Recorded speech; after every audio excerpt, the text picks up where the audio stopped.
جاری رہتی. وہ جسے کسی نے کہا کبھی پانی پینے پلانے پہ جھگڑا، کبھی گھوڑا آگے بڑھانے پہ جھگڑا، یہ برس یہ لڑائیاں رہتی. ان میں سے کئی لڑائیاں 50 سال تک برقرار رہیں.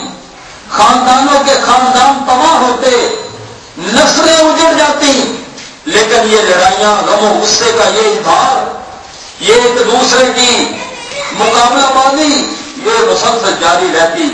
سہاگ گزرتے، عورتیں بیوہ ہو جاتی، لیکن یہ سلسلہ دلوں کے اندر سے قدورتوں کا ختم نہ ہوتا. اس کی وجہ سے پھر اس میں یہ جو مہینے حرمت والے آئے تو ان وجوہات کی بنیاد پہ کچھ امن ہو جاتا، جس سے لوگ دور دراز سے پھر خانہ کعبہ تک پہنچنے کی صورت نکالتے کوشش کرتے. حافظ ابن کثیر رحمۃ اللہ علیہ کی میں بات کر رہا تھا، انہوں نے اس کا تذکرہ کیا ہے کہ یہ مہینے، ان میں 3 مہینوں میں تو یہ حج کا سلسلہ انجام دیا جاتا. البتہ رجب میں پھر لوگ عمرہ کرنے کے لیے آتے. وہ بالکل درمیان میں 7واں مہینہ رکھا گیا. ادھر سے 6 مہینے گزار کے ادھر سے بعد میں 5 مہینے گزرتے. یہ 7واں مہینہ حرمت والا اس کو قرار دیا گیا. لوگ آتے اور عمرہ کر کے پھر واپس اپنے گھروں کو چلے جاتے. تو اس طرح سے یہ ان کی ایک توجیہ جو بڑی مناسب اور بہترین توجیہ. المختصر یہ ہے، یہ تو تاریخی ایک نقطہ ہے، ایک بات ہے. اس میں ایک پیغام ہے، آپ نے سنا، فرمایا فلا تظلموا فیہن انفسکم. سورہ توبہ ہے، یہ اس کی آیت نمبر 36 ہے، اسے مبادلہ میں رکھیں. اللہ فرماتے ہیں فلا تظلموا فیہن انفسکم. لوگوں، اس مہینے میں تم اپنی جانوں پہ ظلم ڈھاتے ہو. میں تمہیں کہتا ہوں اس مہینے میں اپنی جانوں پہ ظلم نہ ڈھایا کرو. وہ کون سا ظلم جو لوگ اس مہینے میں خصوصی طور پر ڈھایا کرتے تھے ان مہینوں میں؟ تو اس ظلم کی طرف اشارہ ابھی ایک تو میں نے کر دیا ہے کہ وہ ظلم یہ ہے کہ لوگ برس تک لڑائیوں میں رہتے، اور اللہ نے بطور خاص اس کی تنبیہ کی کہ زمانہ جاہلیت میں بھی لوگوں نے پھر اس تنبیہ کو نوٹ کیا. لہذا ان مہینوں میں وہ لڑائی کرنے سے، جھگڑا کرنے سے، ایک دوسرے کے خلاف ہونے سے رک جاتے اور اللہ کی بات کا احترام کرتے. باقی یہ بات ہے، یہ دنیا کا ایک نظام ہے. شروع سے لے کر ہی کچھ لوگ ایسے رہے جو اللہ کے فرما بردار رہے، اللہ کی اطاعت میں رہے، اور کچھ دور ایسا بھی گزرا اور ایسا بھی رہتا ہے کہ کچھ لوگ ایسے ہوتے ہیں جو اللہ کے خلاف چلتے ہیں، اللہ کی بات نہیں مانتے. وہ سب کچھ باتیں دوسری رسم و رواج کی ساری مان لیں گے، لیکن اللہ کی بات کو وہ در کھولے طرح نہیں سمجھتے. یہ ہر دور میں سلسلہ رہا. پیغمبروں نے آ کے اپنی اولادوں تک کو بھی سمجھایا. اولادوں میں سے فرما بردار بھی نکلے، نافرمان بھی نکلے. پیغمبروں نے آ کے امتیوں کو سمجھایا، امتیوں میں سے فرما بردار بھی نکلے، نافرمان بھی نکلے. اور ہمارے پیغمبر محمد صلی اللہ علیہ وسلم نے بھی قیامت تک کے لیے ہمیں رہنمائی دے دی ہے. اب آپ صلی اللہ علیہ وسلم کی امت میں بھی دیکھنے میں آتا ہے کہ کچھ لوگ فرما بردار ہیں، کچھ لوگ نافرمان. فرما برداری کی کیفیت جو ہمارے سامنے یہ روز جمعہ ہے اور اللہ کا حکم ہے، اس میں تجارت بھی چھوڑ دو، گھر بار بھی چھوڑ کے مسجد کے اندر آ جاؤ. اللہ کا حکم ماننے والے بھی موجود ہیں جن سے یہ باتیں ہو رہی ہیں، اور اللہ کے نافرمان بھی موجود ہیں جن کو اللہ کی بات ہی کڑوی لگتی. ان کو اللہ کی بات کانوں تک پہنچ جائے انہیں کڑوی لگتی ہے. انہیں اس محلے کے اندر ڈھول ڈھمکے جس قدر مرضی رات کے 4 بجے بھی ان کے کانوں میں بجتے رہے تو ان کو حیا اور شرم نہیں آتی کہ کوئی کسی کو روک لے، چاہے مسجد کے دروازے کے سامنے ہی کیوں نہ ہو رہا ہو. انہیں مسجد کا سپیکر چبھتا، انہیں اللہ کی، اس کے رسول صلی اللہ علیہ وسلم کی بات چبھتی ہے. آپ سامعین ہیں، اللہ کی رحمت اور اس کی توفیق سے مجھے یہاں پہ الحمدللہ 22 سال اللہ کی رحمت سے کتاب و سنت کی بات کرتے بیان کرتے ہو گئے. آپ مجھے کبھی بتائیں میں نے کتاب و سنت کے علاوہ بات کی ہو، میں نے قرآن و حدیث سے ہٹ کے کبھی بات کی ہو. لیکن یہ یہی لوگ ہیں جنہیں قرآن و سنت کی بات چبھتی ہے، فوراً 15 پہ ٹیلی فون ہو جاتا ہے کہ اسپیکر چلتا ہے. یعنی وہ آج سے صرف 12-15 دن پہلے کی بات ہے، 1.5 ہفتے کی، کہ اس مسجد کے دروازے کے سامنے بے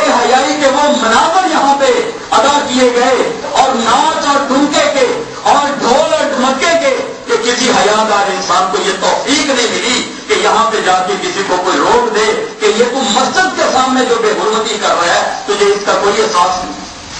یہ باتیں بھی سوچنے کی اللہ نے اس کی طرف اشارہ کیا ہے. فلا تظلموا فیہن انفسکم. میں عرض کر رہا تھا ہر دور میں حیادار بھی رہے ہیں, بے حیا بھی رہے ہیں, فرما بردار بھی رہے ہیں, نافرمان بھی رہے ہیں. وہ کسی شاعر نے بھی کہا تھا سزیر سے تیزہ کار رہا ہے ابد سے تا ابد چراغ مصطفی سے شرار بولا بھی کہ یہ ابو لہب کی اولاد بھی یہ مسلسل باقی ہے اور یہ چراغ مصطفی کی اس لو شمع کو فروغ رکھنے والے بھی اس دنیا کے اندر باقی ہیں. علم ہاں جی وہ علم دین شہید کے پیروکار بھی اس دنیا کے اندر موجود ہیں, اس کے ساتھی بھی موجود ہیں, اور اس دنیا کے اندر جو ہے وہ ہندوؤں کے اور ہتسوکھوں کے اور بوندیوں کے اور اللہ کے نافرمانوں کے وہ لوگ بھی ان کے پیروکار بھی اس دنیا کے اندر موجود. چنانچہ اللہ رب العالمین نے اپنی طرف سے یہ رہنمائی دے دی ہے فلا تظلموا فیہن انفسکم. یہ محرم ہے, یہ ذوالحجہ ہو, یہ ذوالقعدہ ہو, یہ رجب ہو, یہ 4 حرمت کے مہینے ہیں. ان کے اندر بطور خاص کہنے کا کوئی مطلب ہے کہ ان میں اپنی جانوں پہ ظلم نہ کیا کرو. کیا ہم اس کا یہ معنی اپنے طور پہ سمجھ سکتے ہیں کہ ان کے علاوہ باقی 8 مہینوں میں اپنی جانوں پہ ظلم روا رکھا جائے؟ کبھی بھی ایسا نہیں ہو سکتا. اپنی جانوں پہ ظلم روا رکھنے کی اجازت ہے نہیں. ہاں جب کسی چیز کی تاکید آ جاتی ہے تو اس کے لیے پھر بطور خاص علیحدہ حکم ہوتا. معاملات مثال کے طور پر ہمارے چلتے رہتے, عمومی حالات میں لین دین جاری رہتا, دیتے بھی ہیں دیتے بھی ہیں, ادھار ہوتا ہے, معاملات چلتے ہیں, بزنس کے معاملات. لیکن جب معاملہ کسی اہم بات کے اوپر منتج ہو رہا ہو تو پھر ہم اس کے اندر قسم لے کے آتے ہیں کہ اللہ کی قسم اٹھاؤ, حلف لیتے ہیں اس سے. لوگ جاہلی انداز میں قرآن پہ ہاتھ رکھواتے ہیں. کیوں؟ اس لیے کہ معاملے میں کوئی ڈاؤٹ ہوتا ہے, کوئی شک ہوتا ہے, کوئی شبہ ہوتا ہے. جدید بزنس کے اندر اس سے چیک لیا جاتا ہے کہ اگر تو فلاں وقت تک یہ چیز واپس نہیں کرے گا تو ہمیں اس کا ایک چیک دے دے تاکہ کل کو اگر مسئلہ بنے تو تیرے خلاف کوئی قانونی کارروائی کی جائے. بتانے کا مقصد یہ ہے جب کسی چیز کی اہمیت ہوتی ہے تو اس کا حکم خاص ہوتا ہے. اللہ نے باقی 8 مہینوں میں بھی عمومی طور پر ظلم کرنے سے روکا ہے, لیکن ان 4 مہینوں کے اندر بطور خاص حکم دیا فلا تظلموا فیہن انفسکم. لوگوں ہم تمہیں واضح کر رہے ہیں کہ ان 4 مہینوں کے اندر تم اپنی جانوں پہ ظلم نہ کرنا. اس سے صاف پتہ چلتا ہے ظلم کرنے کا یقیناً گناہ ہوتا ہے, لیکن ان مہینوں کے اندر اگر کرے گا تو وہ بطور خاص خصوصی گناہ ہوگا, وہ خصوصی گناہ ہوگا. اللہ نے اس حوالے سے کتاب و سنت کے اندر رہنمائی دی. اللہ نے اوطان و بلاد, میری مراد ہے شہروں کے حوالے سے جیسے مکہ مکرمہ ہے, اور خاندانوں کے اعتبار سے جیسے آپ صلی اللہ علیہ وسلم کا اپنا خاندان ہے, اور اسی طرح سے اپنی ازواج مطہرات کو اللہ کی طرف سے یہ پیغام دے دیا ہے کہ تم لوگوں کو چاہیے کہ تم احتیاط سے رہا کرو, اس لیے کہ تمہارا گناہ وہ زیادہ بڑا گناہ ہوگا اگر تم کرو گی. حجی کل المومنات یغضضن من ابصارہن ویحفظن فروجہن.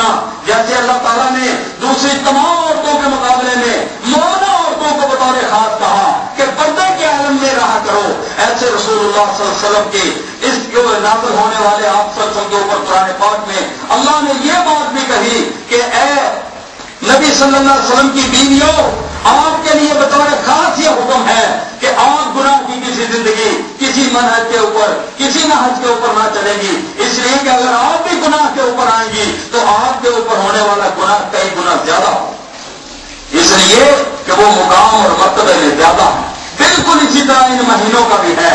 ان مہینوں میں ہونے والے مظالم کی ایک تاریخ داستان ہے, بڑا کچھ ہے.